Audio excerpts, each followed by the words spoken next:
Le constat est assez négatif parce que la plupart des entrées de ville en France sont assez catastrophiques, il faut bien le dire.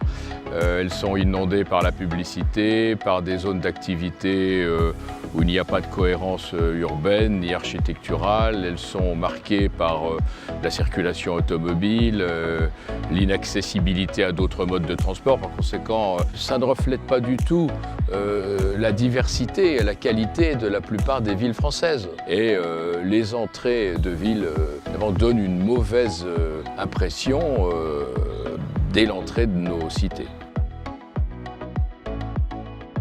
Ce concours Reconquête des entrées de villes et franges urbaines est un concours qui existe depuis plus d'une vingtaine d'années, qui a lieu tous les 2 ans. C'est un concours qui permet de repérer des réalisations intéressantes dans toute la France et dans quelques communes que ce soit, à partir de 2000 habitants. C'est un concours qui met en valeur des cas de figure réussis dans des entrées de ville de différentes échelles, plus ou moins sophistiquées, parfois réalisées avec des petits moyens et qui peuvent utilement faire exemple dans toute la France, dans des communes de diverses importances. Et c'est naturellement la diffusion des résultats du concours qui est de nature à faire réfléchir beaucoup de nos élus.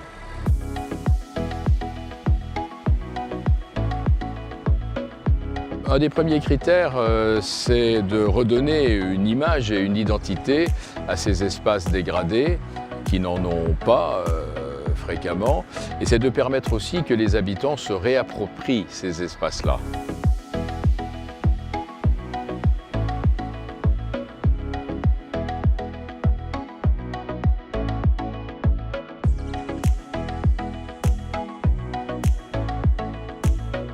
Le second critère, c'est de permettre aux habitants d'y accéder par différents modes et pas seulement la voiture. Bien entendu, la liaison de ces entrées de ville avec les centres-villes par différents modes de circulation plus doux, que ce soit le vélo, la marche à pied, etc., c'est majeur. Donc la question de la liaison par des modes de circulation alternatifs est un critère important dans l'appréciation de ces entrées de ville.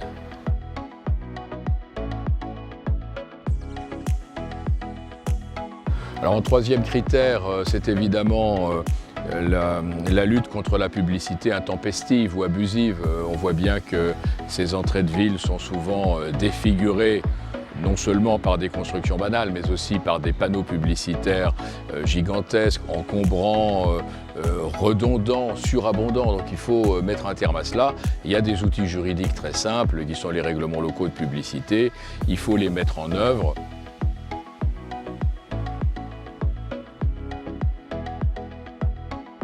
Un des critères d'une bonne conception d'entrée de ville, c'est qu'elle puisse évoluer dans le temps, que certains bâtiments puissent disparaître quand l'activité n'existe plus, et que l'emplacement soit utilisé autrement. Donc la mutabilité, l'évolutivité est un point important de ces zones. Il faut évidemment qu'il y ait une certaine mixité de fonctions pour que cela devienne à terme de véritables quartiers de ville, et non pas des zones purement plaquées sur l'entrée de la ville existante.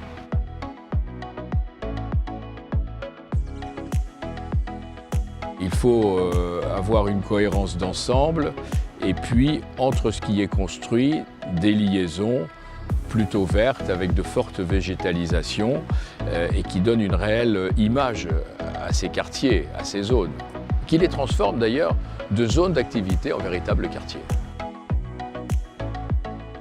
C'est évidemment un critère d'ordre esthétique, c'est-à-dire que ces zones doivent faire l'objet d'une conception architecturale et paysagère, parce que ce qu'on construit peut être bien valorisé par une belle végétalisation.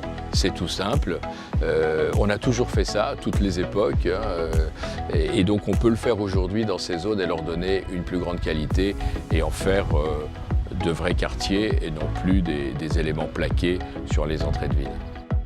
Alors moi je pense que ce concours est de nature à aider les élus à prendre conscience des enjeux liés à cette amélioration des entrées de ville Le simple fait que certaines villes concourent, montrent ce qu'elles ont fait et que ça se passe dans des villes d'échelles différentes, c'est un encouragement aux maires et aux conseils municipaux à mieux faire dans ce domaine-là.